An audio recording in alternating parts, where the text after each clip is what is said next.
Hello बच्चों, let's read the question. Ethyl methyl ether, that is CH3OC2H5, is used as anesthetic. Formula for corresponding thioether would be. अब देखो A part में उसने हमसे बोला है CH3SC2H5, B में हमसे बोला है CH3OSC2H5, C C2H5OCH3 और D में हमसे कह रहा है C2H5OCH2SH। तो यहाँ से हमारा की कंसेप्ट क्या कहता है कि हमको इस क्वेश्चन में बात करनी है थायोईथर्स के बारे में।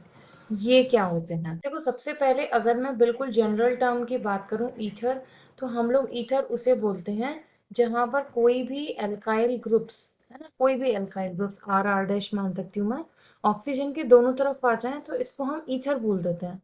अब यहाँ पर इसको तो कॉमन नेम में भी और आईयूपीएसी में भी ओ को हम ऑक्सीजन बोलते हैं, लेकिन जो सल्फर है उसको कॉमन नेम के अकॉर्डिंग बोला जाता है थायो। तो यहाँ पर अगर कहीं भी आपको बोल रहा है थायो ईथर, तो उसका मतलब ये नहीं है कि आपको ऑक्सीजन भी जोड़ना है, आपको सल्फर भी जोड़ना है। आपको उस ऑक्सीजन की जगह सल्फर जोड़ना है। इट मीन्स आपको किस तरीके से कनेक्ट करना है कि आपका जो एल्काइल चेन है वो आपका इस सल्फर के दोनों तरफ आ जाए, तो ये हमारे यहाँ से बन जाएंगे थायो ईथर्स।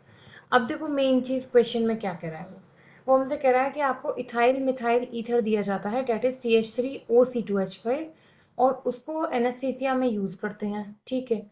फिर उसके बाद वो कह रहा है फॉर्मूला फॉर करस्पॉन्डिंग थायो ईथर वुड बी। अब अगर इसकी जगह थायो ईथर लिया जाता तो फॉर्मूला क्या बनता? ए पार्ट हमसे क्या बोला था कि फॉर्मूला हो सकता था CH3SC2H5।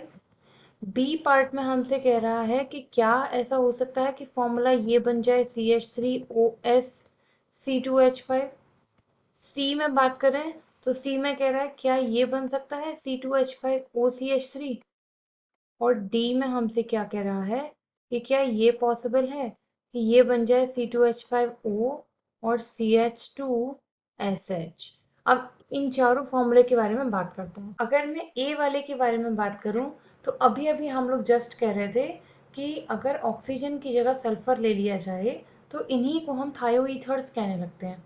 यहाँ पर अगर मैंने आर और आर डैश लिया था तो इस आर और आर डैश का मतलब क्या था? कार्बन चेन यानी कि एल्काइल चेन। तो सल्फर के दोनों तरफ क्योंकि कार्बन चेन है तो इसको हम लोग क्या है थायोईथर्स मान सकते हैं। बी वाले केस में देखें, देखो यहाँ पर क्या मिस्टेक लग रही है हमको। दो इलेक्ट्रोनेगेटिव एटम्स एक साथ एक कनेक्टिविटी में यहाँ पर लिंक है। अब देखो यहाँ बात करो ऑक्सीजन भी वेरी इलेक्ट्रोनेगेटिव में कंसीडर होता है, सल्फर भी इलेक्ट्रोनेगेटिव है, प्लस दोनों का साइज भी अच्छा बड़ा है। ऑक्सीजन का स्मॉल बोलते हैं लेकिन इतना स्मॉल नहीं है कि वो इतने सारे इलेक्ट्रोनेगेटिव एटम्स को आपस में जोड़ ले। तो ये बी तो बिल्कुल देखते ही गलत हो जाता है कि दो इलेक्ट्रोनेगेटिव एटम इतने नियर इतने क्लोज आपस में नहीं हो सकते। सी वाले में बात करें तो सी वाले में उसने क्या किया, क्वेश्चन का उल्टा ही तो कर दिया है। CH3OC2H5 लिख दो या C2H5OCH3 लिख दो, ईथर तो वो तभी भी रहा। तो ऐसे में हमारा सी ऑप्शन भी रॉन्ग हो जाता है।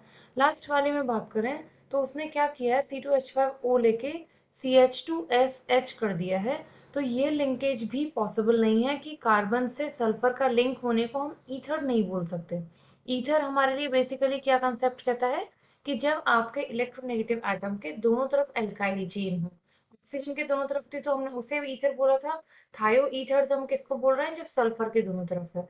तो फाइनली क्या हो जाता है, हमारा ए ऑप्शन यहाँ से करेक्ट हो जाता है। I hope you understood well. Thank you.